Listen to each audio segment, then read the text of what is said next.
Taste the Daily. Villupuram மாவட்டம் கோட்டக்குப்பம் பேரூராட்சிக்குட்பட்ட சின்ன முதலியார் சாவடி மீனவ கிராமத்தினர் ஸ்டாலின் அரசை கண்டித்து கடலில் இறங்கி போராட்டத்தில் ஈடுபடப் போவதாக எச்சரித்துள்ளனர்.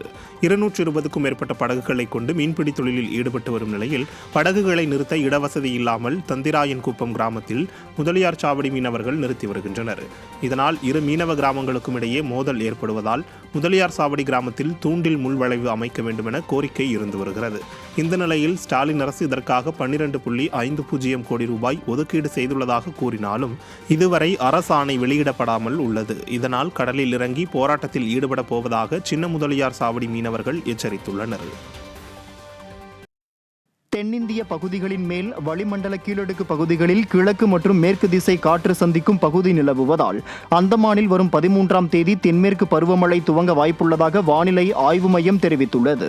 அடுத்த ஒரு வாரத்திற்கான வானிலை நிலவரம் குறித்து வானிலை ஆய்வு மையம் வெளியிட்டுள்ள அறிவிப்பில் வரும் 13ஆம் தேதி வரை தமிழகம் மற்றும் புதுவையில் ஒரு சில இடங்களில் இடி மின்னல் பலத்த காற்றுடன் மழை பெய்யும் என அறிவித்துள்ளது. இதேபோல் வெப்பநிலையை பொறுத்தவரை பெரிய அளவில் மாறுபாடு இருக்காது என்றும் ஒரு சில இடங்களில் 3 டிகிரி செல்சியஸ் வரை வெப்பநிலை அதிகரித்து காணப்படும் என்றும் தெரிவித்துள்ளது.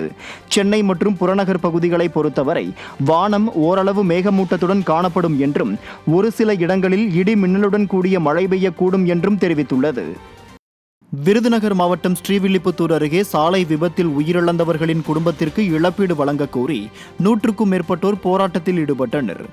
பாறைப்பட்டியில் நெல் நடவு செய்துவிட்டு வீடு திரும்பிக் கொண்டிருந்த விவசாய தொழிலாளர்கள் 3 பேர் சாலை விபத்தில் உயிரிழந்தனர்.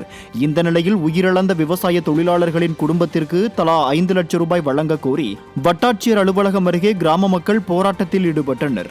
நிர்வாக திறனற்ற ஸ்டாலின் ஆட்சியில் சாலை விதிகளை ஓட்டுநர்கள் கடைபிடிக்காததால் விபத்துகள் அதிகரித்துள்ளதாக குற்றம் சாட்டப்படுகிறது.